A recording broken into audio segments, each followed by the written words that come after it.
Sabe quando você olha pra um personagem e pensa, caraca, ele é muito da hora, só que ao mesmo tempo parece que tem alguma coisa meio fora do lugar? Então, hoje eu queria falar sobre o Miles Morales. E antes que alguém pense que é só mais um rage bait em cima do personagem, calma, eu gosto do Miles. Eu acho o Miles um personagem muito bom. Ele tem um visual marcante, tem personalidade, pelo menos agora, tem uma origem legal, tem todo aquele peso por ele estar carregando o símbolo do Homem-Aranha nas costas. E principalmente, ele representa uma ideia muito forte, a de que o manto do Aranha pode continuar. Todo aquele lance de que qualquer um pode usar a máscara.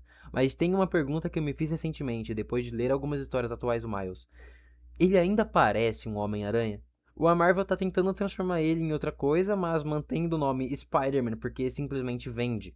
Até porque, sério, invisibilidade, choque elétrico, traje de vibrânio, espada elétrica, explosão elétrica, qual vai ser o próximo power-up que esses caras vão dar pra esse moleque? Ele vai ter uma expansão de domínio de eletricidade agora? É aí que entra o meu ponto. O problema não é o Miles ter poderes diferentes do Peter. Isso é até bom, na verdade. Se ele fosse só mais uma cópia do Peter Parker, seria chato. O Miles precisa ter identidade própria. Ele precisa ter algo que faça a gente olhar pra ele e pensar: esse é o Miles. Assim como outros aranhas também têm. Mas existe uma diferença bem grande entre dar identidade para um personagem e só entupir ele de coisa até ele se distanciar daquilo que ele foi planejado ser algum dia.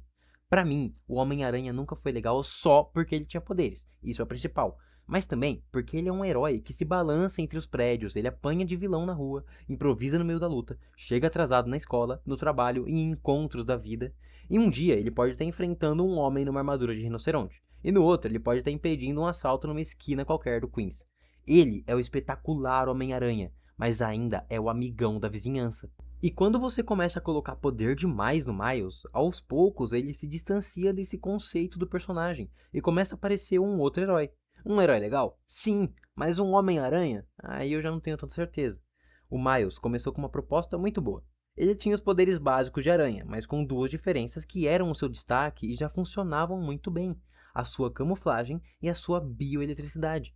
Não era exagerado a ponto de descaracterizar ele. Era diferente, mas ainda combinava. A camuflagem dava uma pegada ainda mais furtiva para ele, enquanto o Venom, como é chamado a sua bioeletricidade, funcionava como um recurso especial, saca? E até aqui tudo tranquilo. O problema foi quando esse recurso, que deveria ser algo especial, se tornou algo rotineiro. Com o tempo, o Venom deixou de ser um golpe especial e passou a ser uma desculpa pro Miles fazer qualquer coisa. Sério, o cara explode, faz espada, faz teia de energia pura, se impulsiona com o Venom, ele praticamente voa usando o Venom. E aí você para e pensa, tá, mas cadê a parte aranha disso?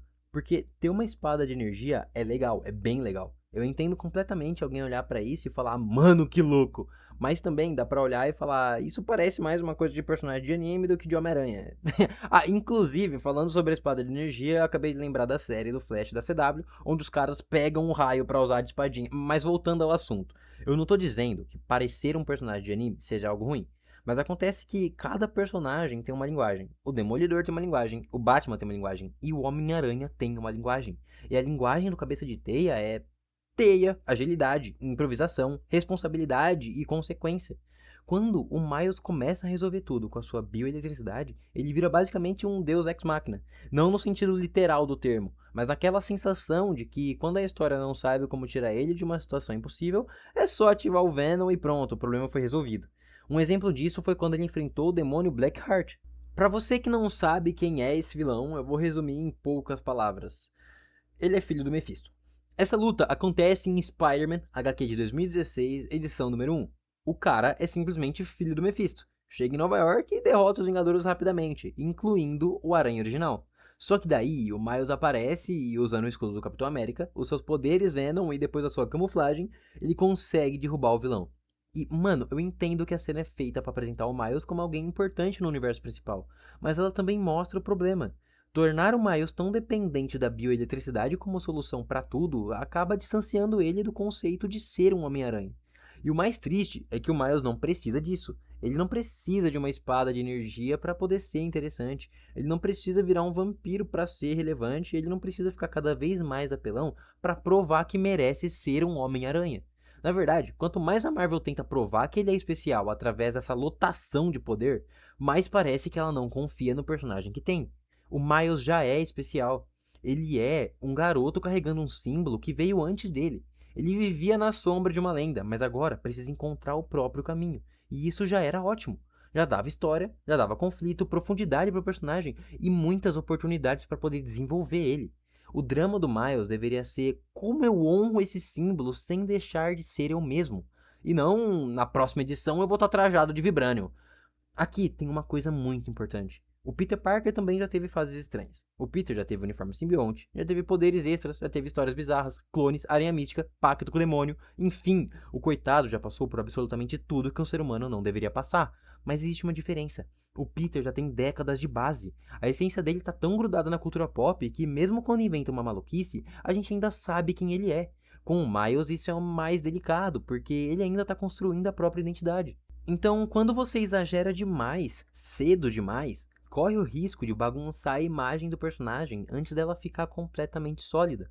A Marvel está tentando separar o Miles do Peter, mas está usando o caminho errado. Porque sim, o Miles precisa ser diferente do Peter, mas ele ainda é um Homem-Aranha. Ele pode ser diferente no jeito de pensar, no bairro, na cultura, na relação com a família, na música, na arte, na linguagem, no modo como ele enxerga o símbolo do aranha. Ele não precisa ser diferente só porque agora ele tem um sabre elétrico, ou porque agora ele fica literalmente visível e até o seu sentido aranha começa a ganhar umas funções cada vez mais específicas. Pra mim, o melhor Miles é quando ele é humano, quando ele tá tentando equilibrar a vida pessoal com a vida de herói, quando ele sente o peso de ser um Homem-Aranha, porque o Homem-Aranha nunca foi sobre ser o mais forte. O Homem-Aranha apanha, perde, se ferra, chega no seu limite, mas mesmo assim se mantém de pé no final. Esse é o charme do personagem. Quando você transforma o Aranha em alguém poderoso demais, cheio de habilidade, você corre o risco de tirar justamente aquilo que faz ele funcionar. A sensação de que ele ainda é só uma pessoa tentando fazer a coisa certa. E é por isso que, às vezes, o Miles não parece mais um Homem-Aranha. Ele merece histórias melhores do que só ganhar poder novo. Merece vilões que desafiem quem ele é, não só o quanto ele aguenta bater. Ele merece conflitos que obriguem ele a crescer e não só transformações que deixem ele mais chamativo. Ele merece ser lembrado como Miles Morales, o Homem-Aranha do Brooklyn, e não só como mais um personagem genérico cheio de poder. E você pode até pensar, ah, mas outros aranhas também têm poderes diferentes. E sim, isso é verdade. Só que no caso do Miles, o incômodo é que esses upgrades começaram a virar parte central da identidade dele. Às vezes parece que a pergunta não é mais como o Miles vai agir como um Homem-Aranha, e sim qual poder novo ele vai desbloquear agora. Um exemplo claro é o Miguel O'Hara. Ele também tem poderes diferentes. Tem presas, tem veneno paralisante, tem garras, e nem sequer o sentido aranha clássico do Peter ele tem. Ou seja, ele é diferente. Mas essa diferença vem com outro pacote de limitações e uma outra proposta de personagem. Já o Miles raramente sofre as consequências proporcionais ao tamanho do seu poder. Existem momentos onde parece que a Marvel quer fazer o Miles ser maior que o Peter, e é aí que mora o perigo. O Miles não precisa parecer maior que o Peter, ele precisa parecer um Homem-Aranha do jeito dele. E sinceramente, eu queria muito que a Marvel lembrasse disso. Mas é isso. Essa é a minha opinião sobre a situação atual do personagem nos quadrinhos. Eu sou o Twipe e esse foi o meu primeiro vídeo.